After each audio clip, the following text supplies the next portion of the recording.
we need a blue collar player like that. We need that blue collar glue player like that. So, again, I retract. It doesn't, you don't have to average 30 points or anything, but that helps. That one thing that you do really, really well that, coaches don't see very often. And that's what you recruited. There you go.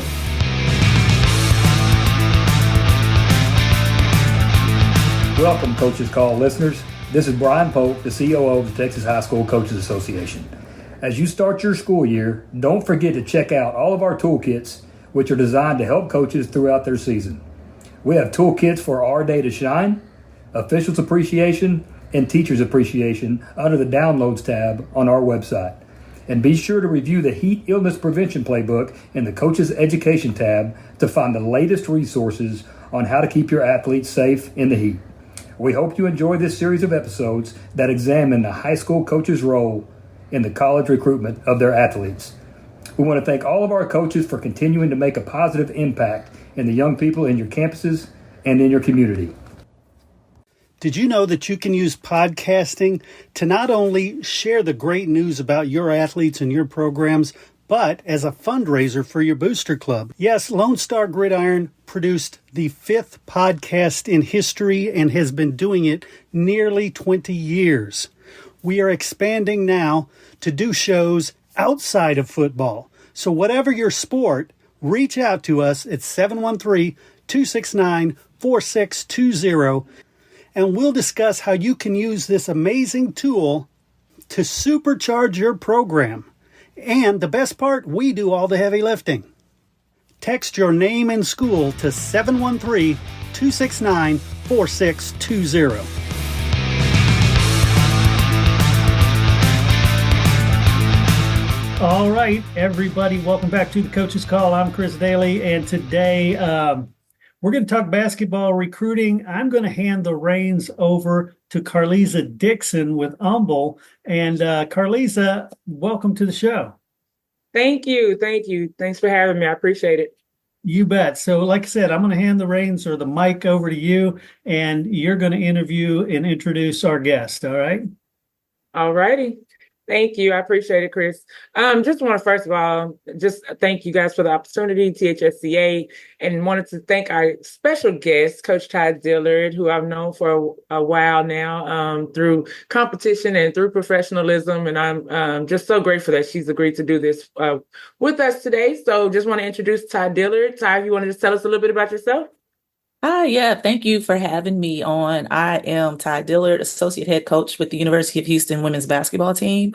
I'm going on my 17th year coaching at the collegiate level. So I know people say, you look so young.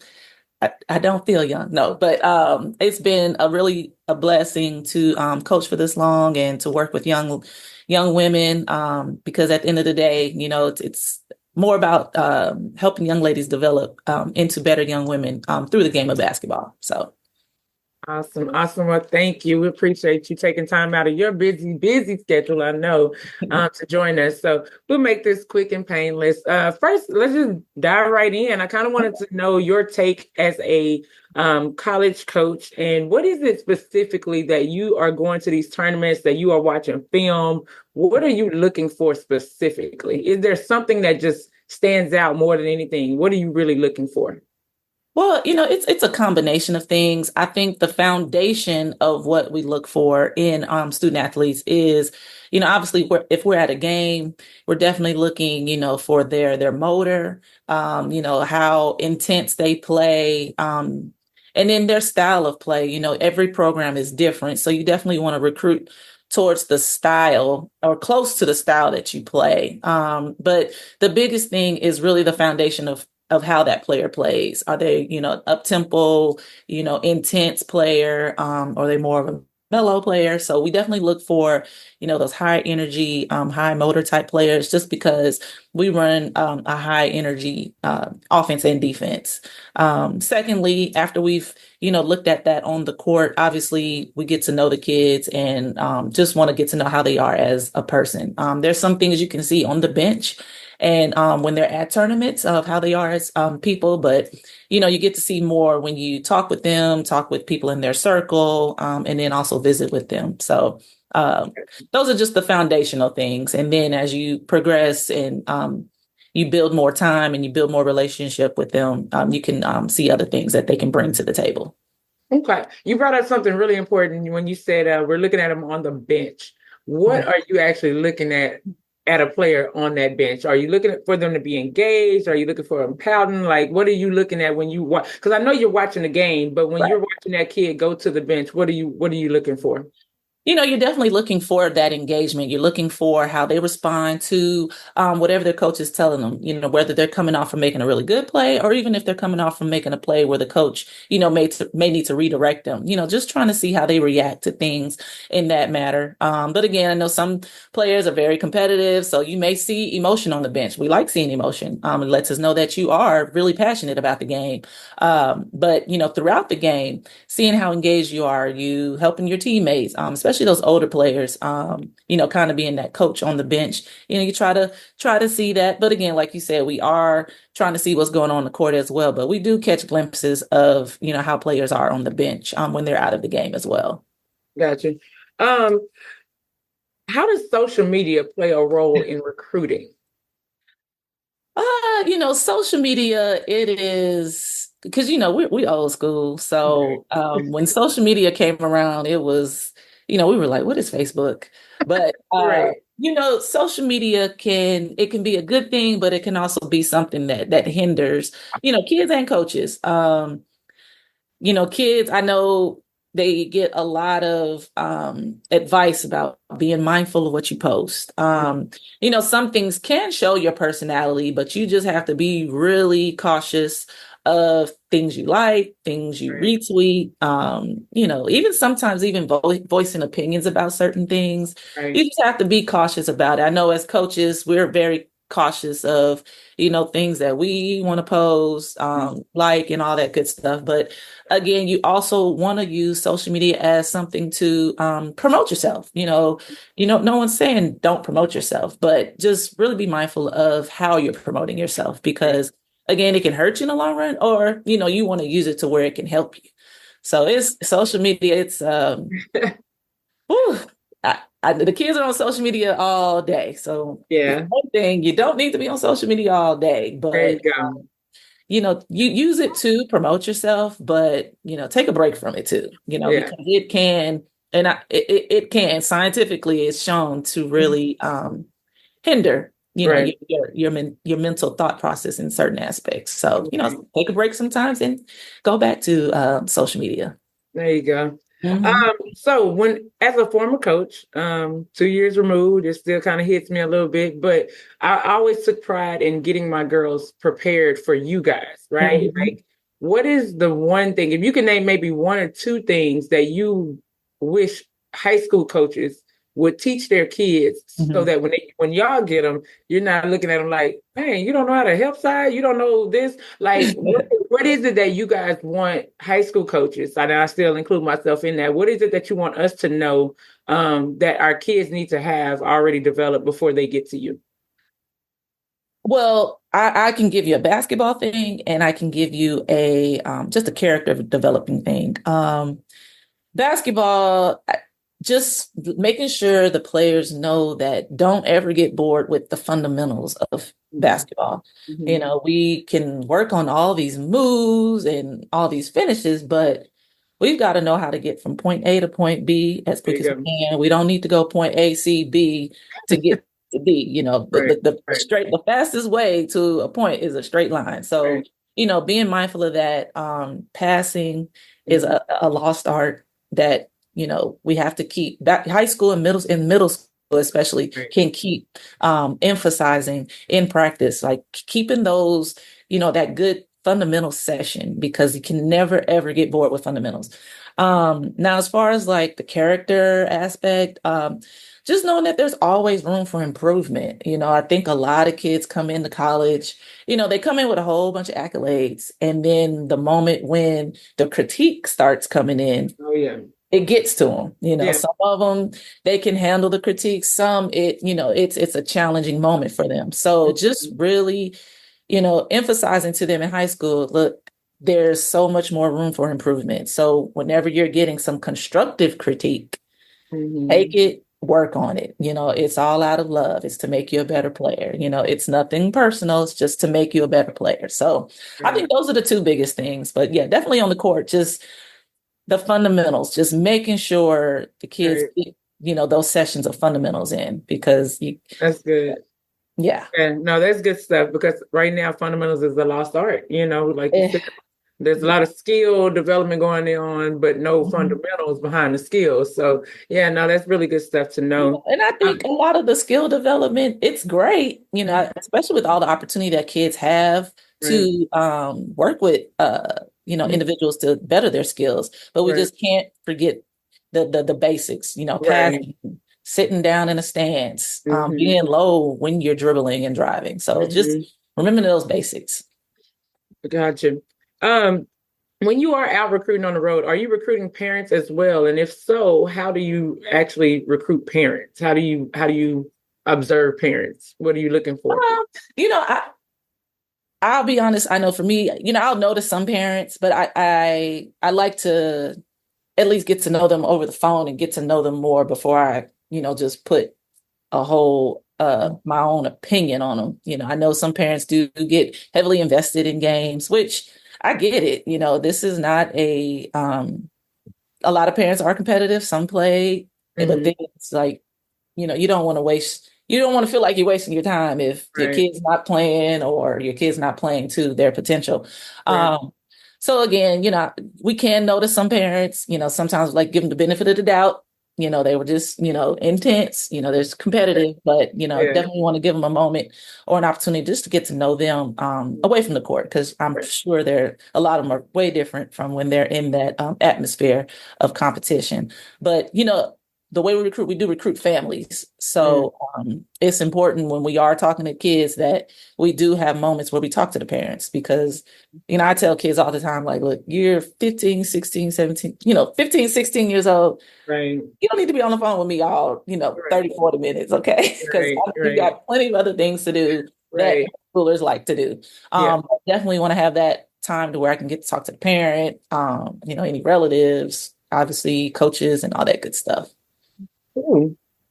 So, talking about just kind of going back to high school coaches and even summer coaches, AAU, when you have let's say you're recruiting a player and that you've seen them play the one or the two position for the summer team, but then when they go to their high school, they might be playing a totally different position. And this usually comes in to play when you're looking at bigger players, right? Like those kids who are like 6'1", right? In the summer, they bringing the ball up. But then when they go to high school, they stuck in the block. Yeah. So does that hinder your recruiting of that player when you see them for their high school, or does it actually help that they can be placed at different positions? Because sometimes these parents right now feel like, oh, this school is holding my baby back, or even the summer team is holding my baby back because they play a totally different position somewhere else. So how do you evaluate players who can play multiple positions but feel like they're being stuck in one position?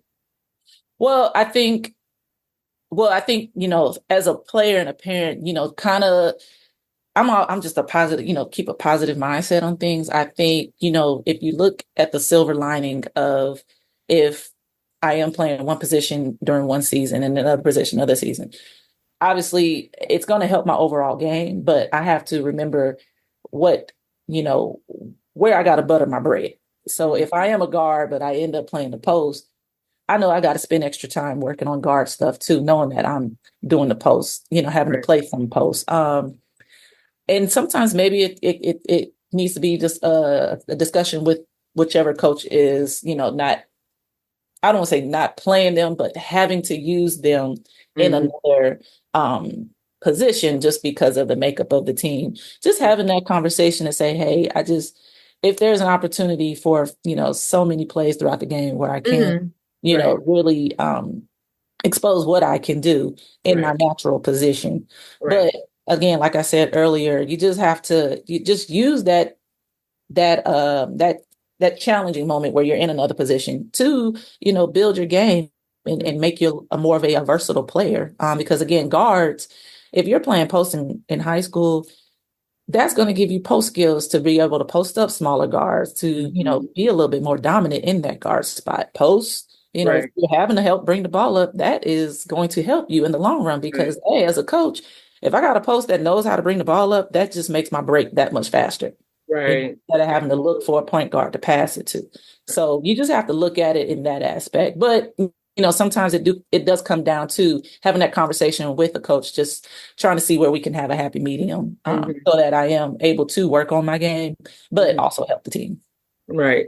That's good stuff to know because I just know a lot of frustration comes from that, on the parent side and from the player side because they feel like I'm a guard. I can do this. I can do that. Yeah, but you're 6'7", so I need you in this paint right now. Yeah. So and on the same token, when you're saying that, like, okay, you saying you're a guard, you better make sure you are doing right. Okay.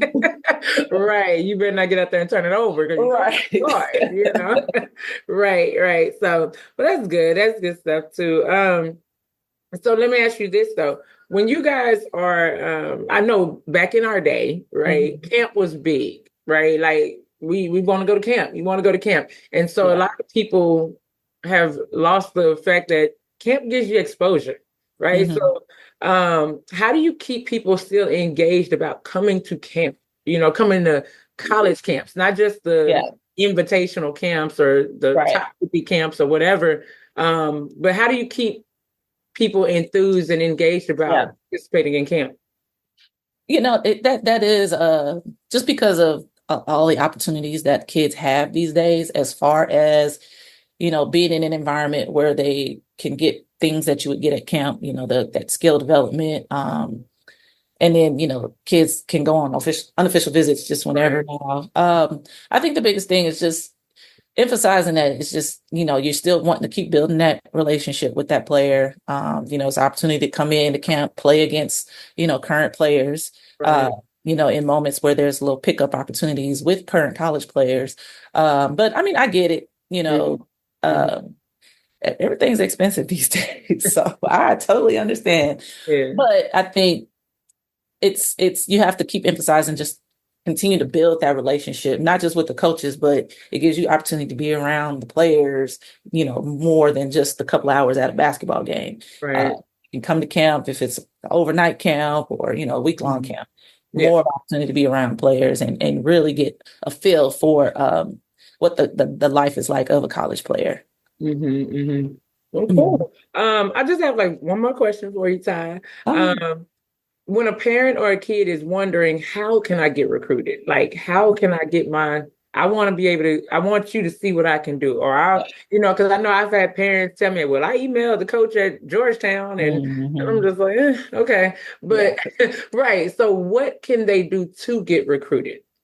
Oh, I always hear it's who you do it against. So, when you've gotten opportunities where you're going up against some top competition, bring your A game so that you can get that exposure. And when you're, I know a lot of kids are in situations where they, they don't play as many very, very competitive games, but at the end of the day, it's about production. So you got to be putting up some numbers. If you're in a small area, anytime we hear about, she's averaging 35, like, oh, we got to go see this kid, because it's one thing if you're averaging 35 in a small town, but if you're averaging, 10, 11 in a small town, it's like, you got to put some numbers up. So the biggest thing is it's really about production. And then when you do get an opportunity to play against, some teams that, do have, those blue chip players or whatnot, bring that A game. And then,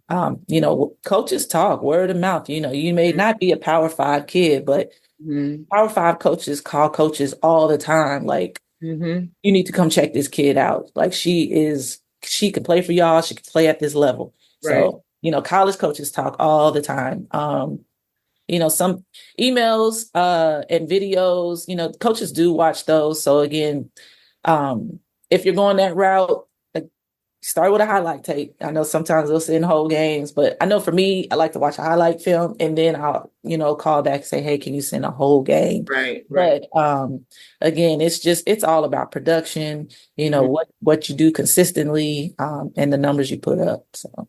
Yeah. And also, if I could add, and you could tell me if I'm wrong about that, would camps be a good way to get some exposure to Oh some yeah, coaches? definitely. Because Mhm. I think sometimes, parents don't realize, hey, you can actually get some exposure at Yeah. camp. No, That we've had. you're putting yourself right in front of the coaches. Now you Oh got to show yeah, what you can do in front of them. definitely. Yes, look, lots of offers come out of camp, so definitely, Yeah. just um make sure you bring it at camp. Right. You show Right. out at camp. You ain't Right. there to make friends. Go Yeah. ahead, go Yeah. out. Okay. Yeah. And hey, let me go ahead and end this with this, because you did say something very important when you were saying, hey, you got to be able to produce, you got to be able to put up numbers.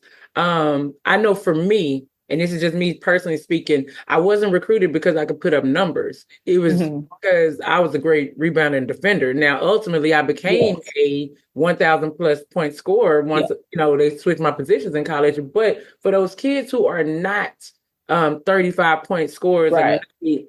what do you need to see from them? What do you want to see from them to say, hey, look at this person?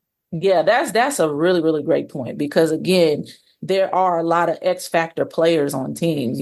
Some of those close games are won because of X factor players. So if you are, a great defender, not, you don't even necessarily have to get bunches of steals, but you're guarding the best player, you're shutting down the best There player, you go. you're a monstrous rebounder, Dennis Rodman of, the district. All those other little things, really come to play, because again, players look for that. They're like, we need a blue collar player like that. We need that blue collar glue player like that. So, again, I retract it. You don't have to average 30 points or anything, but that helps. That one thing that you do really, really well that, coaches don't see very often. And that's what you recruited. There you go. And Chris, let me add to that, because I wasn't a primary scorer at first, and I did set the state championship tournament rebounding record on Coach Tai Dillard's team. See, so here we go. I just want to throw that out there. I had 19 against her team, so I had to put that. Go. The bat helped them. Please Google the bat of Irwin Center. We did have a bat fly into our game, and she says that was the turning point of the game and why we won. Took our whole momentum. I will never live that down. But thank you so much, Tai. Like, I really appreciate you. I respect everything that you do and what you've done to this game, for the game, and for coaches like me, just to be, somebody that we look up to. And I just appreciate you taking the time out to share your knowledge with us and everybody today. So thank you, Tai. Thank y'all. Thank you so much for having me. I love that. Thank you, Tai, and thank you, Carlesa, for some great questions. Thank y'all. Thank you, Chris.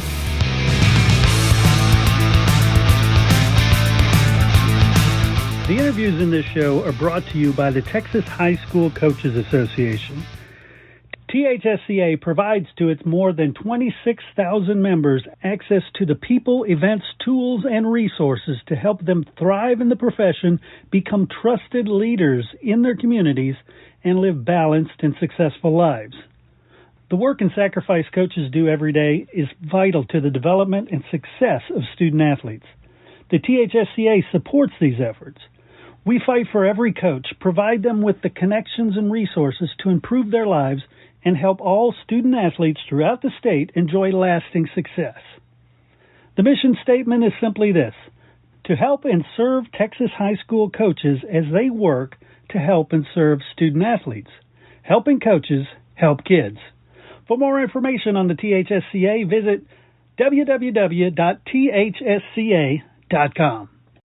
Hey, of course, I want to thank our guest, but I also want to thank you. I want to thank you for giving me what I consider the most valuable thing you can give, your time and your attention. And I know you don't do it to hear me. You hear it for the great messages provided by the THSCA.